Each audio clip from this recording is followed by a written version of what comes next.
자, 고관절 오십견을 고관절 립사성 관절 낭염형 좋아지게 한다고 하는 운동들이 있는데 그 중에서 보면 악화시키는 운동들이 있습니다. 대표적인 게 세 가지가 있는데,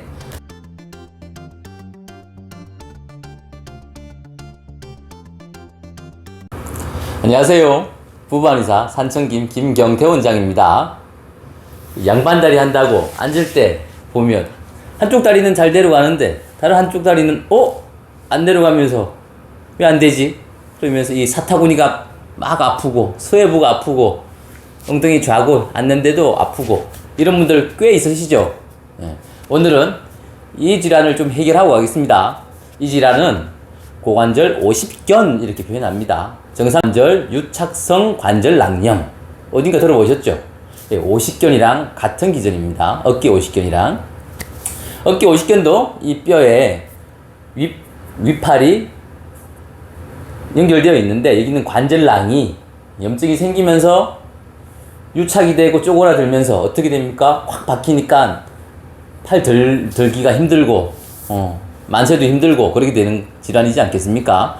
고관절에 있는 이 오십견도 똑같습니다. 이 골반뼈에 이 큰 다리뼈가 확 붙는데, 잘 붙어 있으면 좋은데 이게 이 염증이 생기면서 이 관절낭이 쪼그라들고 그러면서 이 큰 다리뼈가 골반에 콱 붙게 됩니다. 그래서 다리가 특히 외전이 안 되는 질환이, 양반 다리가 안 되는 질환이 고관절 오십견입니다. 고관절 오십견은 호발하는 분들이 보통 여성분들이 더 많이 있습니다. 30대에서 50대까지의 여성분들이 많이 호발을 하고요. 근데 고관절 오십견이 발병하는 기전을 보면은 가장 형태가 이 골반뼈에 이 큰 다리뼈가, 대퇴뼈가 특히 앞쪽으로 꽉 붙는 거예요. 붙으니까 필 때 이 앞쪽에 있는 이 머리를 긁는 거거든요. 그래서 찢김 증상이라고 찍 소리도 나고 찝힘들이 나타나는 건데, 그래서 이 고관절 오십견의 치료는 핵심이 두 개가 있습니다. 어깨 관절의 오십견이랑 거의 같습니다. 첫 번째는 이 관절낭, 쪼그라들어 이 관절낭을 어떻게 확장시켜 줄 것인가가 엄청나게 중요하죠. 두 번째, 이 고관절을 잡고 있는 주변에 있는 중요한 근육군들을 어떻게 하면 회복시켜 줄 것인가. 대부분 단축되어 있거든요.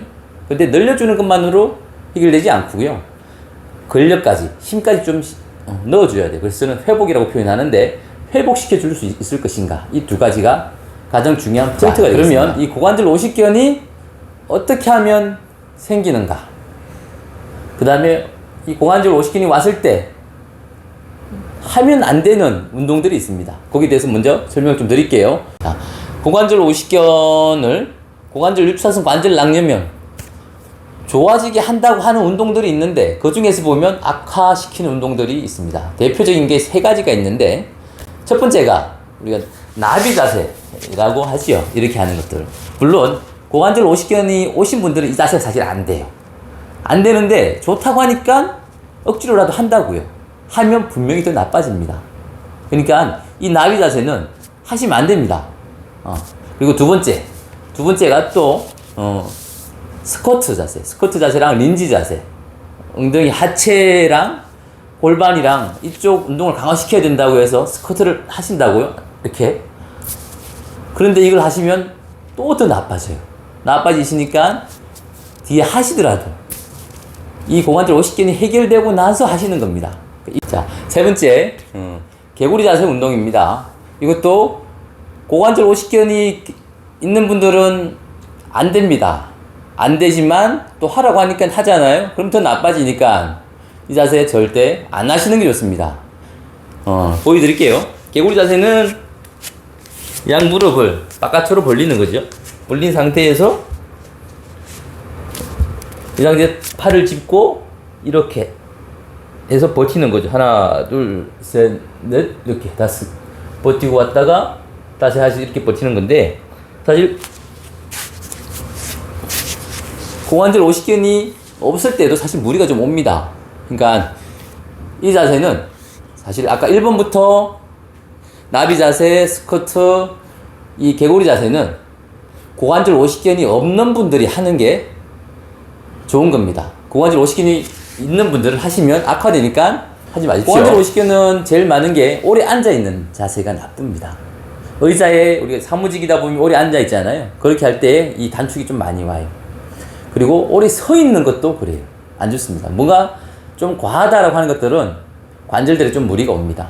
특히 우리가 이 양반다리에서 앉는 동작들 있죠. 이 동작은 상당히 나쁩니다. 상당히 나쁜 형태고. 그 다음에 우리가 잠을 잘 때, 잠을 잘 때 우리가 옆으로 누워서 자잖아요. 옆으로 누워서 자면 그 옆으로 눕는다라고 하면 눕는 이 고관절이 찝혀요. 더. 그래서 그쪽 고관절이 더 나빴습니다. 그러면 반대로 누우면 될 것 같잖아요. 반대로 누워도 나쁩니다. 반대로 누워도 이 반대로 누우면 이 고관절이 올라오면서 앞쪽으로 돌아가면서 떨어져요. 이게 이제 내회전 된다고 표현하는데, 내회전 되면서 하방으로 떨어지거든요. 밑으로 떨어지니까 이게 또 안 좋아요. 그러니까 고관절이 안 좋으신 분들은 이래도 나쁘고 저래도 나쁘니까 가능하면 천장을 보고 주무셔야 됩니다. 오십견도 마찬가지. 어깨 오십견도 그 있는 관절이 옆으로 누우면 나쁘듯이 이 고관절도 마찬가지가. 자, 지금까지가 우리가 고관절 오십견부터 해서 많이 생기는 거랑 그다음에 나쁜 운동, 자세 설명해 드렸습니다. 다음 편에는 그다음 고관절 오십견, 고관절 유착성 관절 낭염을 정말로 낫게 하는 그 운동에 대해서 설명을 드리도록 하겠습니다. 지금까지 부부한의사 산청김 김경태 원장이었습니다. 감사합니다.